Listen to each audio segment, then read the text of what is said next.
بسم اللہ الرحمن الرحیم۔ ناظرین محترم، اس کائنات کے اندر جتنی چیزیں ہیں وہ سب اللہ تبارک و تعالیٰ کی وحدانیت کا پتہ دیتی ہیں۔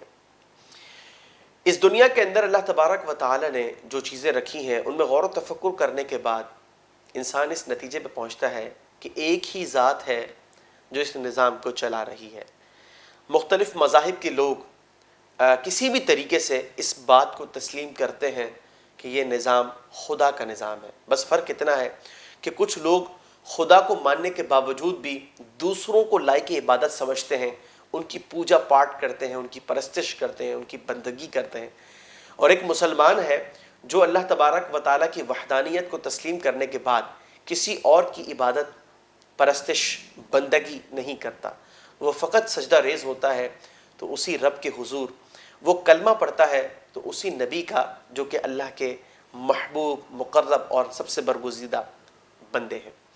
ناظرین، قرآن پاک کے اندر ارشاد ہوا الم تروا ان اللہ سخر لکم ما فی السماوات وما فی الارض، کیا تم نہیں دیکھتے کہ اللہ نے جو کچھ زمین و آسمان میں ہے تمہارے لیے کام پر لگائے رکھا ہے۔ وَأَسْبَغَ عَلَيْكُمْ نِعْمَهُ ظَاهِرَةً وَبَاطِنًا، اور اس نے اپنی نعمتیں ظاہری اور جو پوشیدہ ہیں یعنی چھپی ہوئی ہیں تمہیں بھرپور دی ہیں۔ وَمِنَ النَّاسِ مَن يُجَادِلُ فِي اللَّهِ بِغَيْرِ عِلْمٍ، اور لوگوں میں سے وہ جو بغیر علم اللہ کے بارے میں جھگڑتے ہیں۔ وَلَا هُدًى وَلَا كِتَابٍ مُنِيرٍ، نہ ان کے پاس عقل ہے اور نہ ہی کوئی روشن کتاب۔ ناظرین، اس آیت کریمہ کے اندر جو سب سے پہلا جز ہے اس میں یہ بتایا گیا کہ زمین و آسمان کا یہ جو موجود نظام ہے، ہر چیز اپنے اپنے کام پر لگی ہوئی ہے، لیکن وہ اپنے لیے نہیں ہے، تمہارے لیے ہے۔ تم کام کاج کرتے ہو اپنی ذات کے لیے، یہ ساری چیزیں کام کاج کر رہی ہیں تمہارے لیے۔ غور کیجئے کیسے سورج نکلتا ہے، کتنی زبردست اور پاور رکھنے والی مخلوق ہے، لیکن اپنا کام تو وہ کر رہا ہے، نفع تمہارے لیے، روشنی تمہیں دے رہا ہے۔ چاند اپنے مدار میں گردش کرتا ہے، اپنا کام کر رہا ہے، نفع تمہارے لیے۔ یہ سیارے ہیں، تمہارا سیٹلائٹ سسٹم اس پہ چل رہا ہے، تمہارا نظام زندگی اس کے ساتھ وابستہ ہے، یہ اپنا اپنا کام کر رہے ہیں، نفع تمہارے لیے۔ اسی طریقے سے زمین کی چیزوں کو دیکھیے، سمندر بہ رہا ہے، یہ کام تو اپنا کرتا ہے، نفع تمہارے لیے۔ تمہاری وہ چیزیں اگر جو کہ یہ پانی اگر بہا کے نہ لے جائے تمہارا نظام زندگی نہیں چل سکتا، کام یہ کرتا ہے، نفع تمہیں ملتا ہے۔ اسی طریقے سے یہ دریا ہیں، یہ بہتے ہیں، چشمے بہتے ہیں، تمہیں میٹھا پانی پینے کے لیے ملتا ہے، اتنی ساری چیزیں ملتی ہیں۔ اسی طریقے سے یہ سبزیاں اگاتی ہے زمین، وہ اپنا کام کر رہی ہے، فائدہ تمہارے لیے۔ یہ پہاڑ معدنیات سے بھرپور ہے، کوئی کوئلہ دے رہا ہے، کوئی تانبا دے رہا ہے، کوئی سونا دے رہا ہے، کوئی کچھ دے رہا ہے، کوئی گیس پرووائڈ کر رہا ہے، سارا کا سارا نفع سب تمہارے لیے۔ کیا تمہیں نظر نہیں آتا؟ ناظرین، بحیثیت مسلمان ہمیں بھی غور کرنا چاہیے، اور یہ دعوت غیر مسلموں کو بھی ہے کہ جو نظام اللہ تبارک و تعالیٰ کا جس میں ساری چیزیں اپنا کام کر رہی ہیں، نفع ہمارے لیے، تو کیا اب ہمیں اپنے بارے میں نہیں پوچھنا چاہیے کہ ہماری ذمہ داریاں کیا ہیں، ہمیں کیوں بنایا گیا، ہمیں اتنے سارے ایڈوانٹیج، فائدے کیوں دیے گئے؟ تو اس لیے دیے گئے کہ ہم اس دنیا کے اندر آئے ہیں، یہ دنیا دارالعمل ہے، ہمیں عمل کے لیے بھیجا گیا کہ ہم اللہ کی اطاعت، اس کی فرما برداری، اس کی بندگی کرتے ہیں یا نہیں کرتے۔ ہمیں قرآن میں بتایا گیا کہ من یطع الرسول فقد اطاع اللہ، جس نے رسول کی پیروی کی، نبی مکرم صلی اللہ علیہ وسلم کی اتباع کی، تو اس نے اللہ کی بندگی کی، اللہ کی اطاعت کی۔ تو آیا کہ ہم حضور علیہ السلام کی زندگی کو، آپ کی تعلیمات کو فالو کر رہے ہیں، نہیں کر رہے؟ یہ چیزیں ہیں قابل غور۔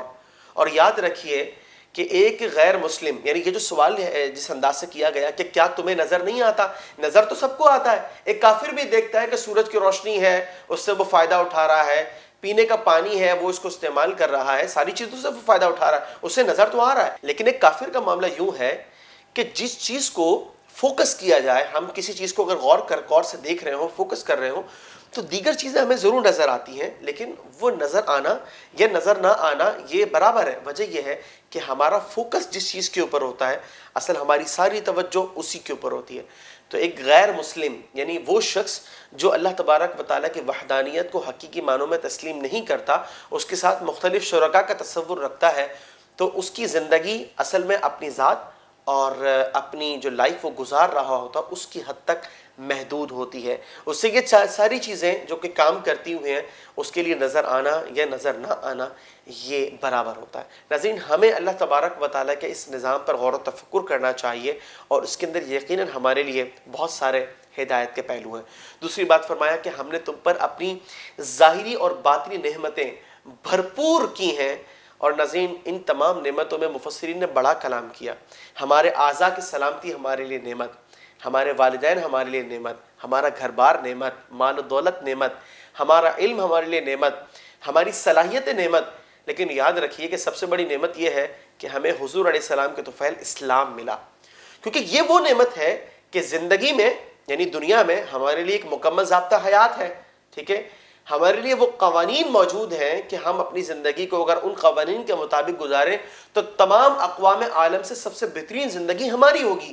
اور یہ پروف ہو چکا ہے صحابہ کرام علیہم رضوان کے عمل سے.